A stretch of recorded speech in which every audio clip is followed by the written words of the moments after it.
What's going on, Giants fans? Happy Sunday. It has officially been a full week since the Super Bowl was over. Congrats again to the Kansas City Chiefs, and thank you for beating the Philadelphia Eagles. With that being said, we got a lot of things coming up. You got the Combine starting in about a week or so, free agency starting around mid-March, and then, of course, NFL draft in mid to late April. So we got a lot of things coming up. Giants have 21 free agents that they need to decide if they should part ways with or bring back. A lot of them being really good players like Daniel Jones and Saquon Barkley, Julian Love, Slayton. So we got a lot of decisions to make. I'm glad that I personally don't have to make them. I will leave that up to General Manager Joe Schoen and Head Coach Brian Daboll. They can do the hard work. For now, I'm going to sit back and relax and focus on the NHL playoffs race with the Rangers and the baseball season coming up. With that being said, I did want to do one recap of last year's draft class. This was the first year selections for first year general manager Joe Schoen. And I just want to go over and recap, and let's see how he did. After a full season has concluded, let's see where we stand with the 2022 draft class. So first on the board, 5th overall pick out of Oregon, defensive end, Kayvon Thibodeaux. You could have seen in my last videos, my last draft reaction videos, I was very surprised the Giants selected Kayvon because, of course, the media, the analysts on ESPN and NFL, they were bad-mouthing him quite often and quite a lot. They were saying he had red flags as a person, character issues, does he really love football or not? He only had 4 sacks this year, but he was disruptive most of the time and got a lot of pressure. And also, he was like hold every single play when he would rush the quarterback. So maybe the refs didn't like him because they saw those red flags and those character concerns out in Oregon. But all I know is he was getting held on every fucking play. So hopefully next year they call it. He only did have 4 sacks. That was not a really good season for sack-wise. But production level, he was there almost every play. If he wasn't getting held on every single fucking play, he would have had a lot more than 4 fucking sacks. But I want to see him improve. I'm excited to see how he grows into a second-year player, get some more maturity on his part. A lot of red flags when he was doing the Snow Angels against Nick Foles, when Nick Foles was convulsing on the ground. Initially, I thought that was pretty funny. Maybe he overdid it a little too much there. But for the most part, Kayvon Thibodeaux, I think he was a very solid selection in the first round at 5th overall. Then a couple picks later, we took the tackle from Alabama, Evan Neal. Now, Giants fans, when Andrew Thomas was selected, he looked like a bust. After 1 year, a lot of people were calling him a bust. He was struggling often and early on. Same thing went for Evan Neal. Andrew Thomas has improved a lot since that rookie year. He is now listed as one of the best tackles in the NFL. Let's hope Evan Neal carries that same pace and those steps. He struggled a lot more than Andrew Thomas did his rookie year. There was times where I even considered possibly having them bench Evan Neal. If I was a coach, I would have been fucking pissed at him. There were so many times he left Daniel Jones out to dry.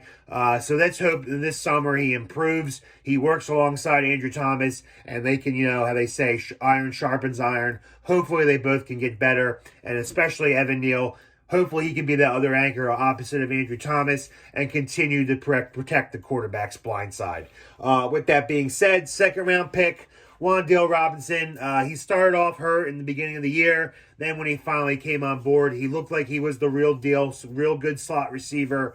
And then, of course, he tore his ACL on the shitty MetLife fucking turf. Thank God that's getting replaced. Hopefully it's replaced by something a hell of a lot better than what we have now. So little to imagine with Juan Robinson. Hopefully he can get back healthy. Hopefully he can stay healthy because I think he can be a very integral part of this offense. After that, it was offensive lineman Joshua Ezeidu. Don't really know much about him. He played a few snaps when others got hurt, but he definitely has a lot to improve. Then we had Cordell Flott. He played well when he did play. He made a nice interception in a couple games. We need corners. Hopefully he can improve the next year. Tight end Daniel Bellinger. He had a good year. As far as missing time with the eye poke He had a great year. Let's see if he can bounce back. He's a terrific blocker. He knows how to turn the Jets on when he needs to. Great out of the backfield. He can catch. He can throw. He can do it all. He's a very good tight end. Hopefully he gets better. And then we got Dane Belton. He had a couple bad plays. He was getting burned when he did get playing time. Again, he's a late round pick. He's got time to improve, so hopefully he gets better. Then we got the other offensive lineman from North Carolina, McFadden. Haven't seen much about him. He will still hopefully continue to improve, and we can go from there. DJ Davidson, he had some playing time on the line. He needs to get stronger. He needs to get quicker, and he needs to be able to stop the run more. He's a young guy. He'll get better, I think. Micah McFadden, he started off early. There was a reason why Tate Crowder was cut originally before brought back for the practice squad. Wink really liked McFadden. He liked his motor. He liked his skills. He was a very good tackler. But they found out shortly after that he was a liability in coverage, couldn't cover tight ends, and then he was replaced in the later weeks by Gerard Davis. Micah McFadden may be a cap casualty this summer. He was a late-round pick, so we don't owe him much. Wouldn't really hurt too bad if we cut him. We have a lot of linebackers that we need to get back in the fold. Carter Coughlin still really plays good special teams from last year's class. So Micah McFadden definitely has an uphill battle. He needs to show why we liked him early on and why Wink trusted him. And he just needs to get faster at covering tight ends. Then we had Darian Bevers, who looked like an absolute fucking monster in the preseason. A lot of people said he was going to be the favorite to land the inside linebacker, the middle linebacker position with the mic. Hopefully he can rehab soon and get back by training camp, and hopefully he can stay healthy. I was really, really excited to see him play, especially with all the talk going on and how everyone seemed to love him in preseason. And then he suffered that terrible injury. So hopefully he can get back healthy. Hopefully he can show us why he was drafted by Joe Shane. Overall, the draft class seems like there's a lot of work left to be desired. We got the talent. We just need to put it all together. So that's my recap. Sorry if I stumbled, mumbled, or whatever. I'm running on zero energy. I have no sleep because I have 2 kids under 2 that just cry and fuss all day. You know how it is, dads. But anyway, that's my draft recap. I will continue to update on you anything contract related between Saquon Barkley and Daniel Jones. And that's all I got for you guys today. So enjoy the rest of your day, guys. Enjoy your day off tomorrow if you're off.